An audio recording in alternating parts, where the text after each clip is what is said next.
Is that working? No. Oh, that's okay. Okay, fine. Good. Before the film begins, I just want to talk to you all, and this is at certain members' request, about a very important principle, which is called KYO-CHI-GYO-I. Okay? KYO-CHI-GYO-I. And this has a great deal of relevance, really, to everybody's life who practices Buddhism, but perhaps very particularly to young men who are carving out their future lives.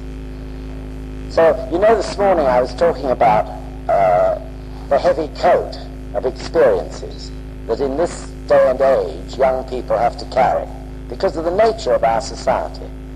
So it really is like a heavy overcoat, as I said, with rocks in the pockets into the bargain. And we really haven't got the strength to hold this up.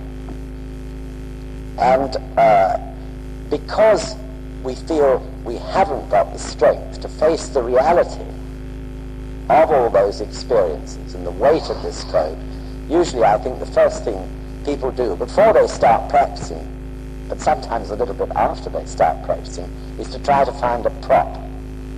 Something that's going to help them stand up, coat on. And that's usually probably a girlfriend or a wife, in the case of young men. And, of course, the trouble then is that the weight proves too much for the wife or the girlfriend also. The girlfriend or the wife can't take the weight of one's own problem as well as her own. So in the end, she collapses. And of course, we collapse also. Then the painful business begins all over again. We have to pick ourselves up and trying to find some other prop or some other means of escape from this heavy overcoat. So maybe it's another girlfriend or another wife. That's quite common these days. 1 in every 3, I think it is, marriages now is ending in divorce. Incredible thought, isn't it? Or we try to find perhaps a new job or some new surroundings, or we decide to move to another town or city. All sorts of ways to try to find some way of ridding ourselves of this great heavy overcoat of experiences. And of course we can't get rid of it. So behind all this action and reaction is the fact that we can't bring ourselves to face that reality, isn't it? The reality of our life as it is at that particular moment. Carrying this great coat with rocks in all the pockets, and each one of those rocks is an experience. And we don't like looking at them or thinking of them. We want to put them behind us somehow and forget them, but we can't. So we can't face the reality of now. Therefore, we can't face the reality of the future, obviously. If we can't face where we are at this moment, there's no starting point, is there? And therefore, there's no direction in our lives in those circumstances.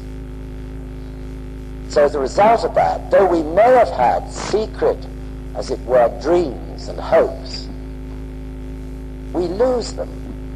We feel there's no hope of getting anywhere near them, so the best thing is to forget them altogether and just carry on as best we can, often in misery and despair.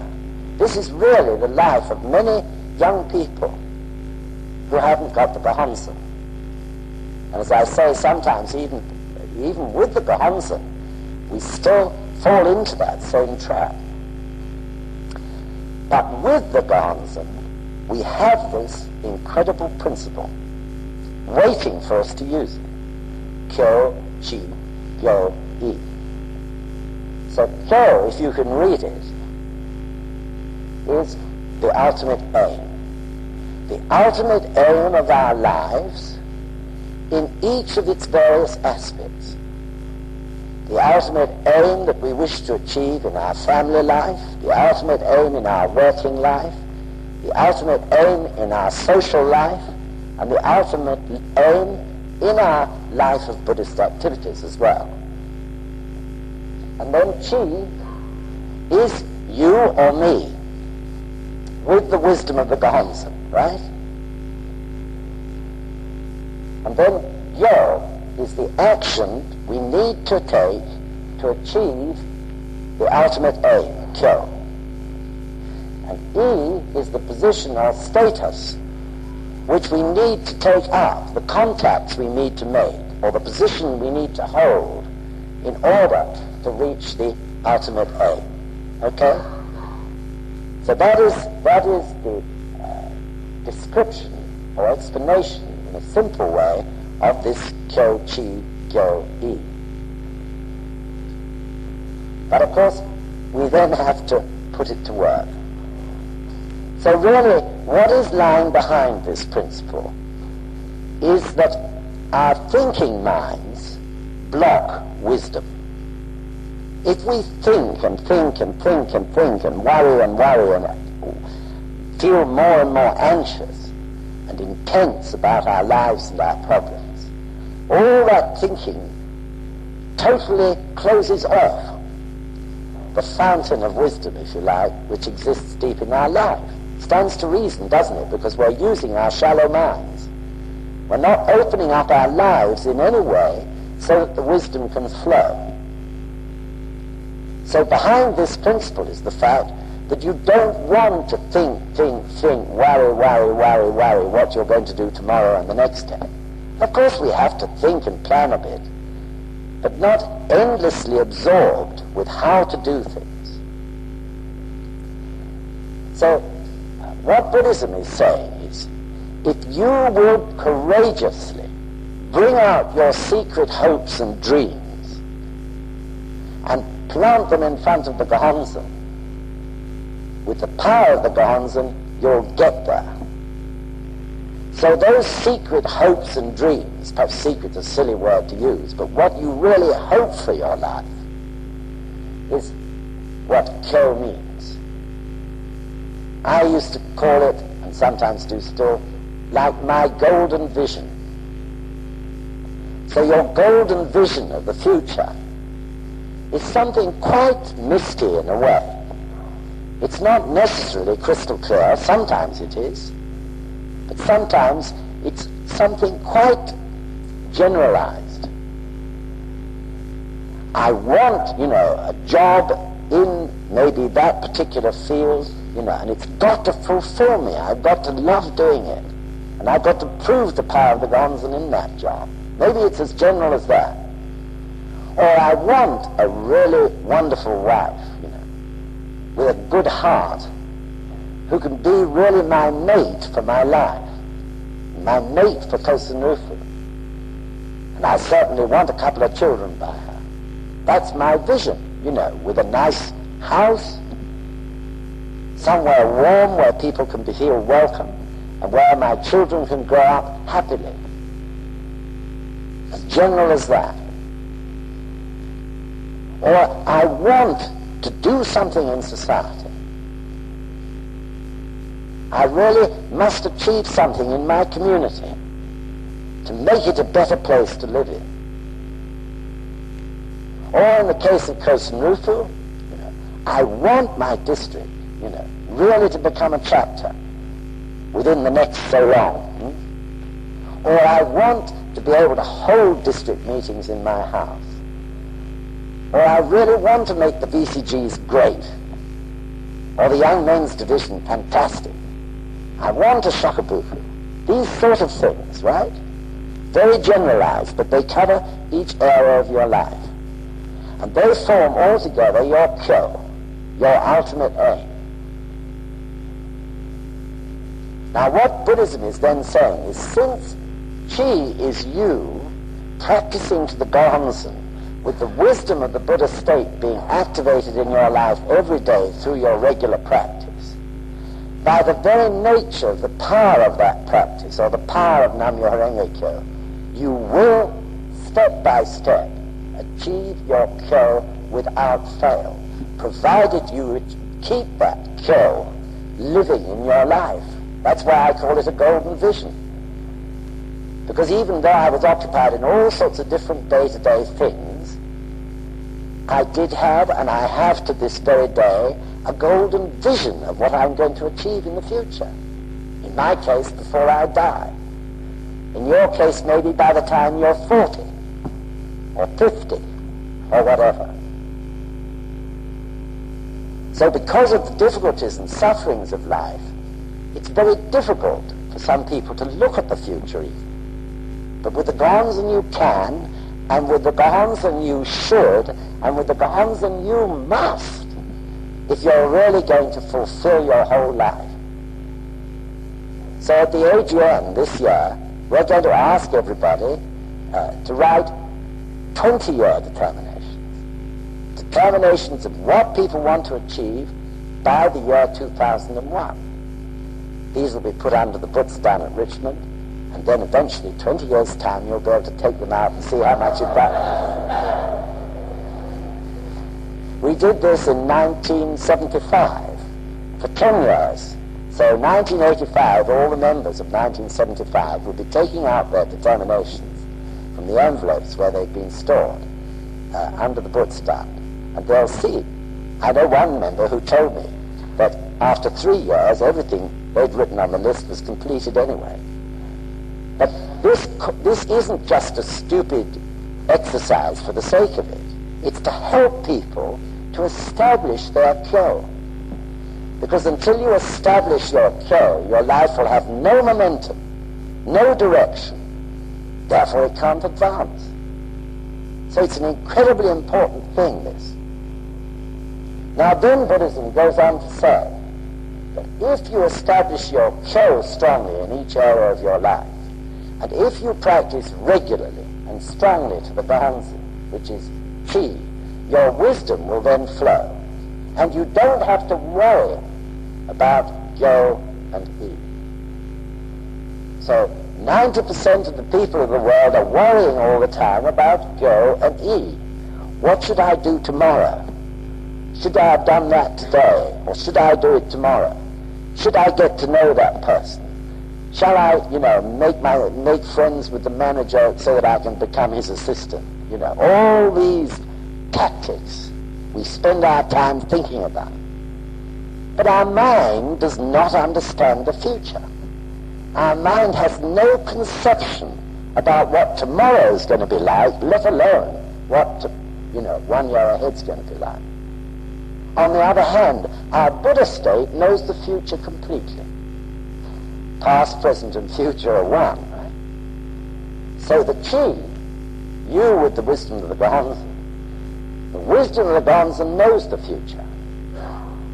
So it's the wisdom of the Gohonzon that you must be concerned with to activate in your life, not spending your time thinking about Gyo and E, which only serve that thinking to block your wisdom. So this is an incredible concept, and it really works. This is the marvelous thing about it. So it works because of Ichinen Sanzen.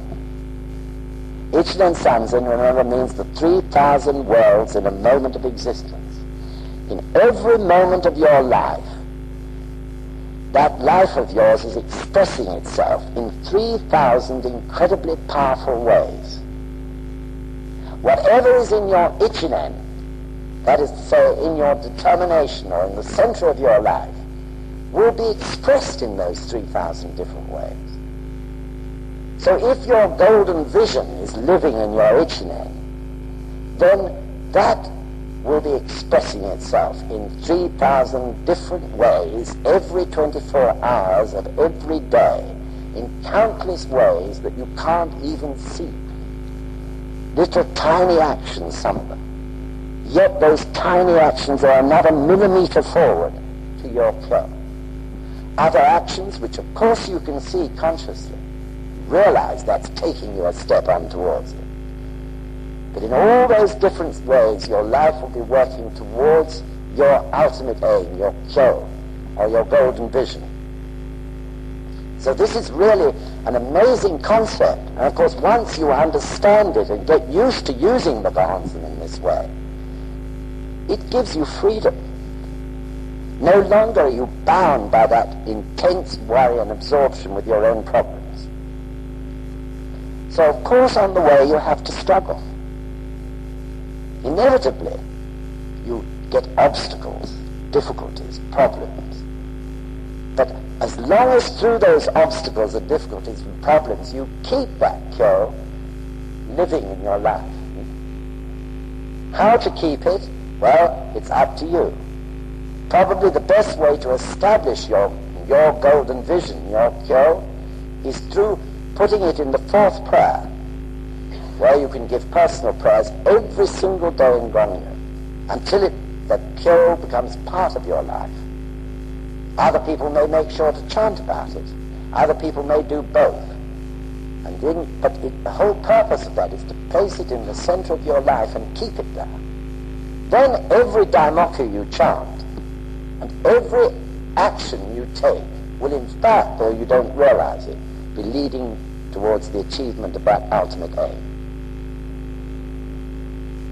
So for sure, the only way Mr. Toda, for instance, achieved his incredible advance, 750,000 members, before he died over just a few years, was because he'd established that as his golden vision. Therefore, everything in his life worked towards it, whether he knew it or not. Same with Sensei. Same with each one of us. We can all do it. The reason we find it difficult is that we doubt it. We limit the power of the Gonzen, don't we, because of our own imaginations. But this can be done, and will be done, if you really follow that principle. So of course the struggle is to make us strong, right? If we're going to get value out of our golden vision when we get there, we've got to be strong people.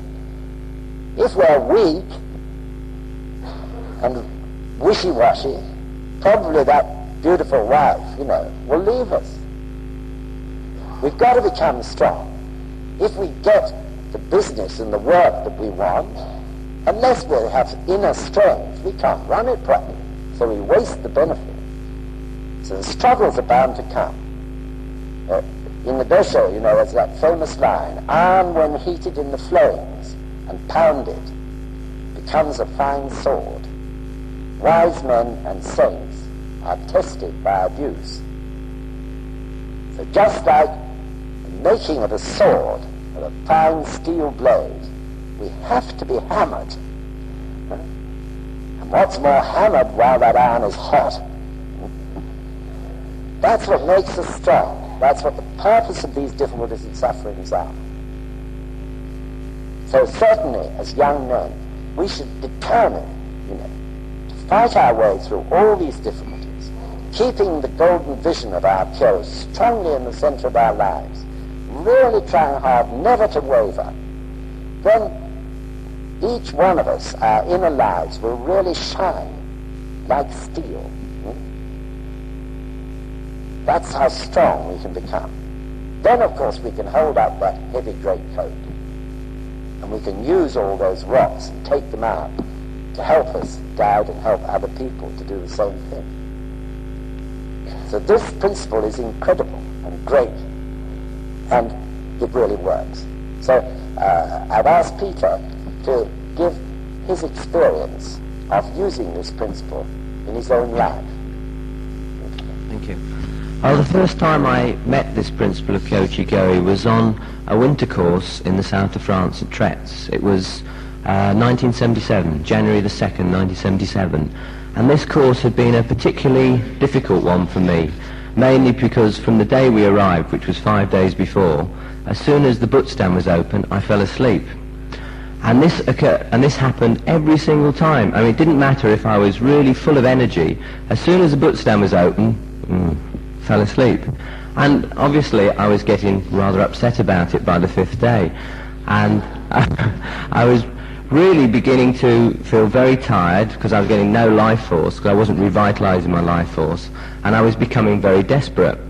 And on the 2nd of January, during the day, all the UK members went on an excursion, and I stayed behind to do KB, feeling exceedingly wretched and very negative.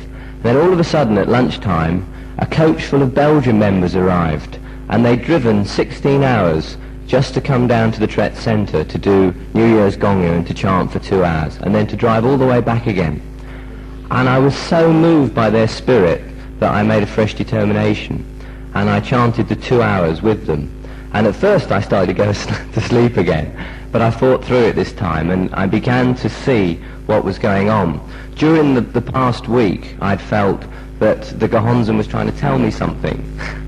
And I began to realize, I mean, now hearing what Dick says about this great heavy coat you wear, that I couldn't face my own life. But what I began to realize is that I'd been doing very little for the last 3 years as regards my work. And in 1975, I'd been given a pen by President Ikeda on Tozan. And this, in a way, made me think, well, I ought to do some study for the future.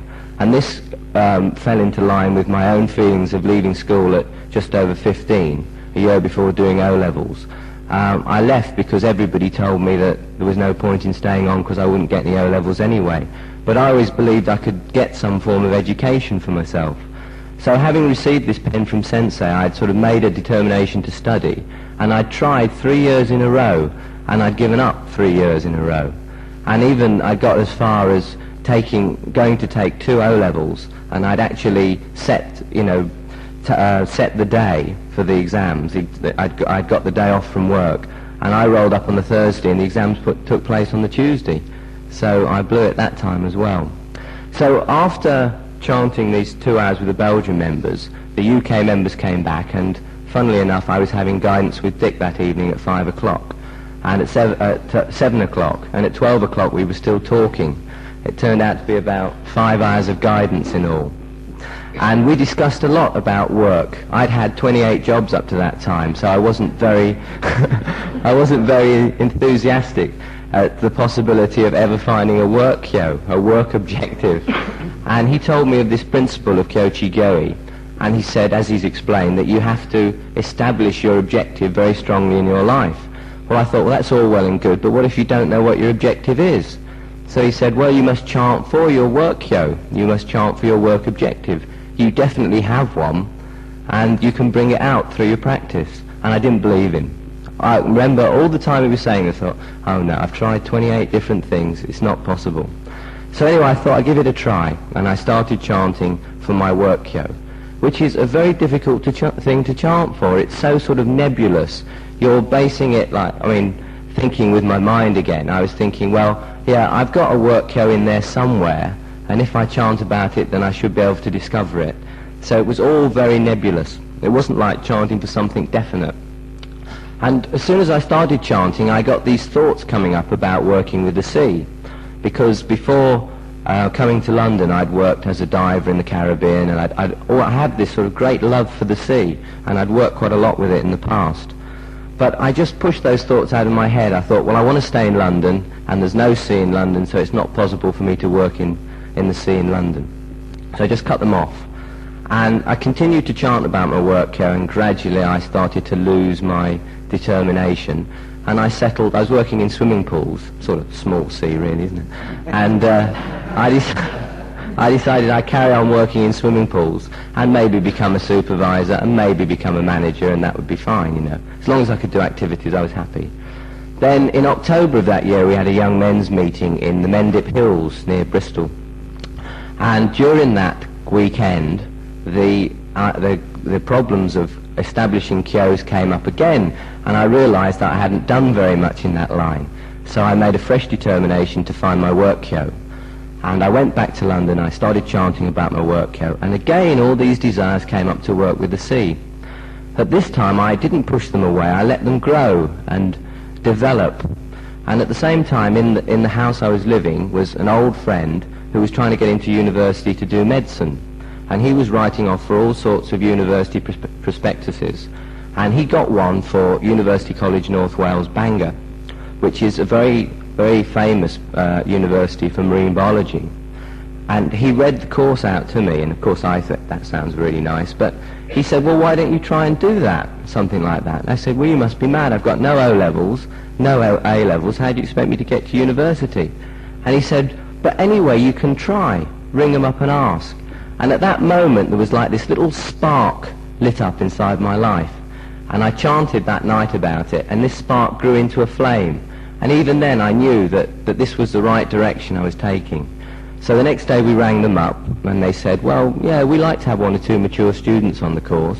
And actually, you're very lucky, he said, because at Bangor we run a system of a 4-year course. We have 1 year, which is specially called an intermediate year, and usually we use this for people who are short of 1 A-level. But actually we cover 3 A-levels, so you could come here and you could do the equivalent of 3 A-levels. And if you can get through that, well, then you can go straight on to the main course, the main degree. So I wrote off my application form, very enthusiastic, and started to chant to get into university. And then I hit this enormous brick wall, which I have now realized was my ego. I suddenly thought, what on earth are you doing? You don't want to leave London and all your friends. You don't want to leave this lovely flat that you've struggled so hard to get. You don't want to leave your position of chief of the young men's division. You don't want to leave all that respect that you've gathered over the years. This was all ego.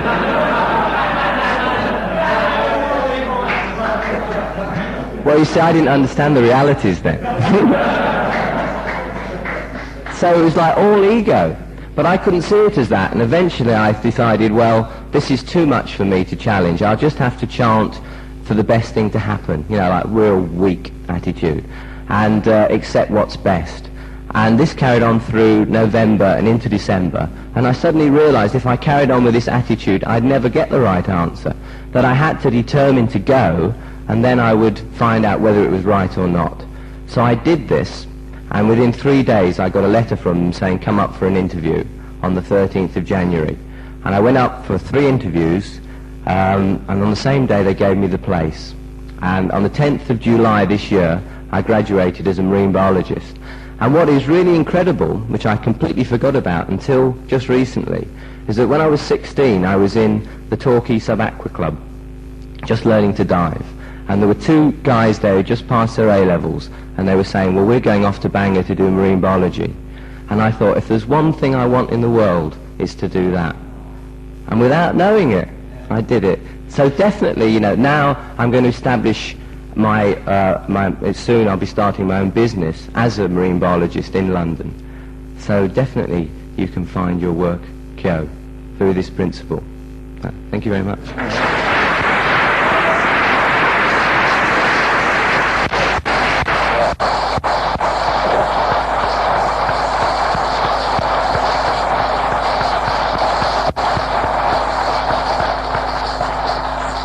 So I hope that that's clear, that from Peter's experience. He was talking about the work clone, as he called it, but also there's family clothes, you know, social clothes, and SGI-UK clothes, Causton clothes. That each one can be a part of your life at the same time. And it's not a matter of hungering and yearning, especially in the case of your family or wife clothes, but just establishing it strongly in your HNM, that that's what you want to get to. Then step by step you'll get there, whilst you get on with your ordinary daily life. That's the truth of it. So it's really an incredible principle, and this is using the Gonzan as it's supposed to be used. So please do. Okay, we're going to see a film now, as you know, of the Kansai Youth Division Festival for World Peace.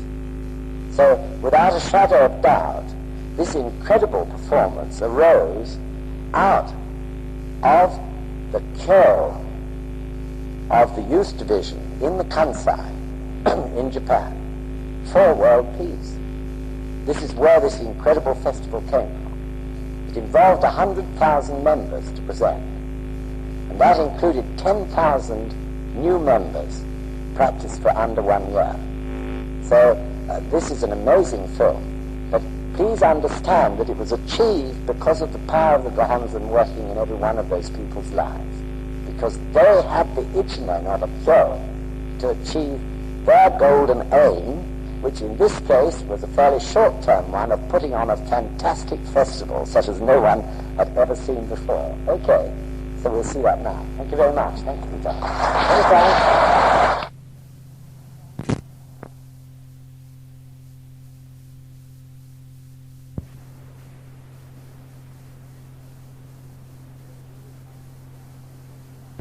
So we've really got some interesting questions. Thank you very much.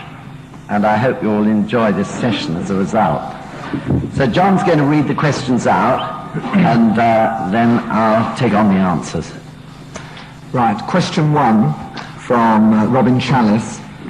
What did Nichiren Daishonin actually leave us in written and oral teachings? What is translated into English? Nichiren Daishonin left us more than 470 gosho. That's a lot of gosho, isn't it? So these gosho are mostly in the form of letters to his followers concerning human problems. And those human problems, as you know, are just the same today as they were 700 years or so ago. Of those 470 or so letters and theses, there are, I think I'm right in saying, the originals of about 100 and, Kazo? Yes. The originals of about 170, I think. About 170 in their actual original form, and the balance are copies of those letters that he'd written, where they started to disintegrate or whatever. So at some point, after Nichiren Daishonin died, there must have been a movement amongst all his followers to get together all the guidance he'd been given in letter form. And these were kept at the head temple at Taisekiji. So if you go to the head temple at Taisekiji, sometimes they have an exhibition of some of those original letters. And whatever happens once a year, they take them out of their caskets and boxes and what is called air them and inspect them to make sure that they're all still in good condition, and then they put them back again. This is an important ceremony which occurs every year at Taisekiji. And sometimes, if one happens to be in Japan at that time, you may be lucky enough to get an invitation to go to it. So, of all these gosho, of course still comparatively few have been translated into English. You could say really that the translations to date are in these 2 volumes of the gosho, plus another volume which will be out in the spring, I believe, of next year, volume 3. So there have been translations of other gosho, many of them into English, but those have not been approved by the head temple. So these volumes are all approved by the high priest. All right? So that probably really answers that so far as written teachings. Oral teachings, there is only one important one, which is the Ongi Kuden, the oral teaching of Nichiren Daishonin, which was recorded by Nikko Shonin, who was his successor, as you know. Okay, so this is very unusual, really, in religion. Mostly religion have to rely on oral teachings, which are passed down from person to person, because in many cases, for one reason or another, they were never recorded in writing. As you know, in the case of Shakyamuni, they didn't begin to record his teachings until after he died in a series of councils.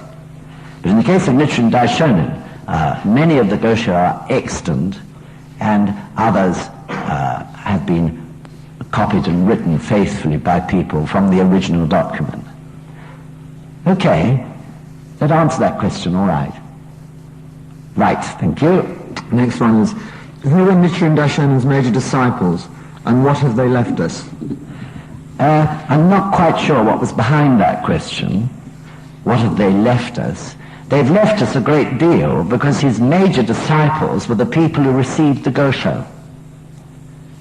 people like Shi-Jo-Kingo, Nanjo Tokimitsu, and so on. And in those gosho, you can of course discover the life and spirit of those disciples through what Nichiren Daishonin is writing to them. So this is really what his disciples have left us, the gosho. If there'd been no disciples, there would have been no gosho, obviously. So the major disciple, of course, was Nikko. Nikko Shonin, who was the second high priest of Nichiren Shoshu, and was his closest disciple.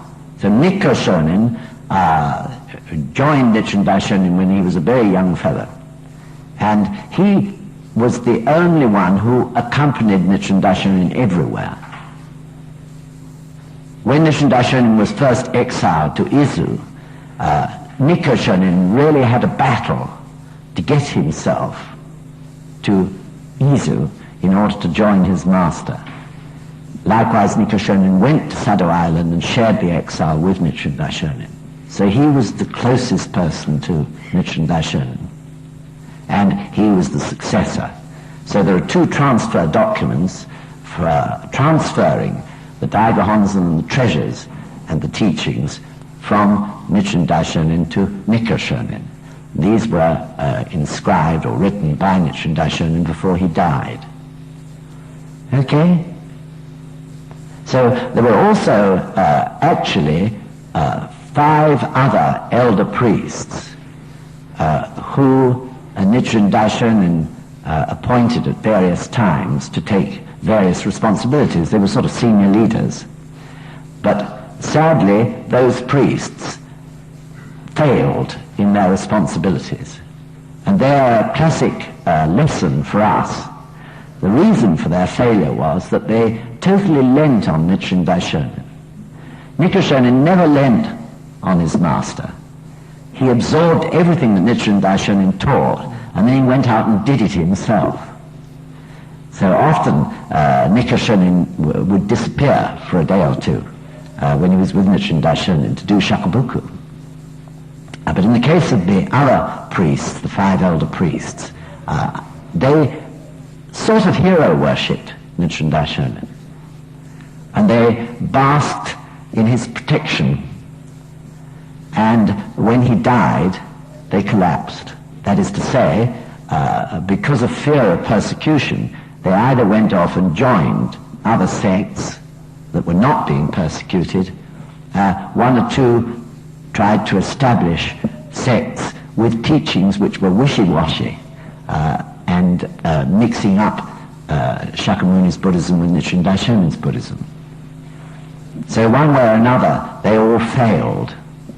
But Nikko Shonin was the person who, after a time at Mount Minobu, eventually, because of the difficult situation that was arising there, through persecution and attacks from others, and also because he desired to fulfill Nichiren Daishonin's will and testament, which was to establish the Daiga Honzon in a beautiful place at the foot of Mount Fuji, which is where Nichiren Daishonin said it should be. He finally left Mount Minobu and, with all sorts of difficulties, traveled to the area of where Taiseikuji, the head temple, is now. And Nanjo Tokimitsu, the young lord who someone was talking about the other day, gave him some land in order to start to establish and found the head temple there. So the land on which the head temple stands is the land offered to Nichiren Shoshu by Nanjo Tokimitsu so long ago. Okay. Yes.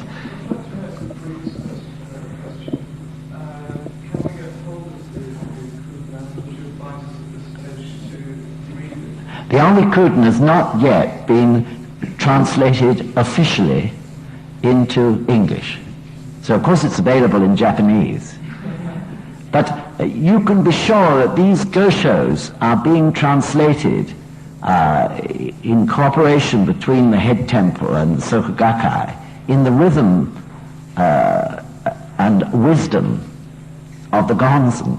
Therefore, the ones we receive, I'm quite sure they're the ones we need. And that will go on, of course, for many years yet. Always will be developing our understanding more and more. And those Goshos, of course, are chosen through the power of the Gonzen, through people's daimoku. Yes, Huey? No, I don't. I think it's a very difficult task because sometimes I have to do it with Kazo, and it takes a long time, and it has to be, really based on daimoku and faith. And it's a real struggle because you have to go on and on saying to yourself, have I got this exactly as Nichiren Daishonin would want it to be? So, of course, in the case of the English translations, too, there is an expert in the English language in the form of Mr. Matsuda, who was the editor of the Seikyo Times for many years, who is brilliant in English. And he, of course, is the main source of that assurance that the meaning and the nuances of meaning are, as right as they can possibly be. So I think in any translation you lose some of the beauty of the language, but I believe the meaning is as sincerely stated as it's possible to be. Okay, it's a painstaking, very, very difficult task, and it's good sometimes to remember the incredible devotion and concentration of that team of people who spend their lives really translating for our benefit. It's a very difficult thing to do. Okay. Right. Next one. What have the various high priests left us? This is from Robin Chalice. Right, okay. Robin, I'm not quite sure what you had in your mind when you said that, but the high priests, what they've left us or given us is the Gonzen. This is the most important point. If it hadn't been for the absolute devotion to Kosen-Rufu of the high priests, we wouldn't have the Gonzen today, would we? So this is the most important thing that they've handed down. So the ability and the right to inscribe a Gohonzon only lies with the high priest in direct succession from Nichiren Daishonin. So there is a saying that each high priest over the years has passed on what he's learned, originally by Mikko Shonin from Nichiren Daishonin, to the next high priest without spilling a drop of that pure water.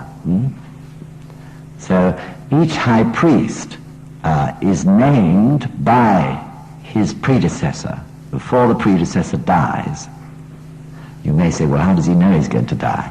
That's a matter of wisdom. And I don't know, and nobody else knows, what the high priest does to prepare himself to inscribe Gohonzons. But my guess is it's quite a lengthy process and involves, of course, really elevating his Buddhist state so that he can do it.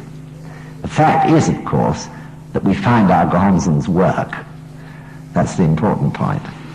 So this is the task only of the high priests. So this is the greatest gift that all high priests have given us in succession, in an unbroken line down through the centuries.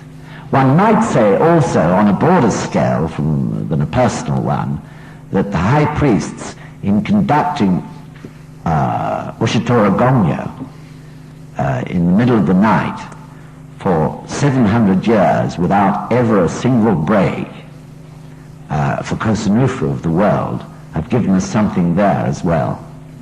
But the most tangible thing is the Gohonzon. In addition to that, the high priests have, of course, made commentaries on the Gosho. Certain high priests are particularly important from that point of view, because it was their mission, in other words, to write commentaries that were really in the contemporary language of those times. So the 26th high priest, for example, is very famous, Nichikan Shonin, for that. But each high priest has his mission. A particular aspect of Nichiren Shoshu Buddhism, which it's necessary for them to achieve in their lifetime, whatever the time and the circumstances need. You understand? Yes, Tony?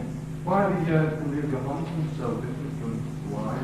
Well, all Gohonsons are different in the way the characters are actually inscribed, because they're the personal characters of that particular high priest. So the Nikken Shonins looks a little different from Nitatsu Shonin. But Nitatsu Shonin's Gohonsons look totally different from the Gohonsons by the previous 65th high priest. So probably some of you have seen those Gohonsons which have most of the characters rather up at the top, rather than spread very evenly. But of course the important thing is the state of the high priest as he did that inscription, and of course that all the characters are there.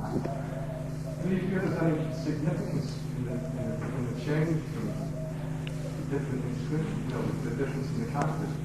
I think that the characters of course express the character of that high priest, but it has no difference at all in so far as the power of the Gohonzon is concerned. None whatsoever.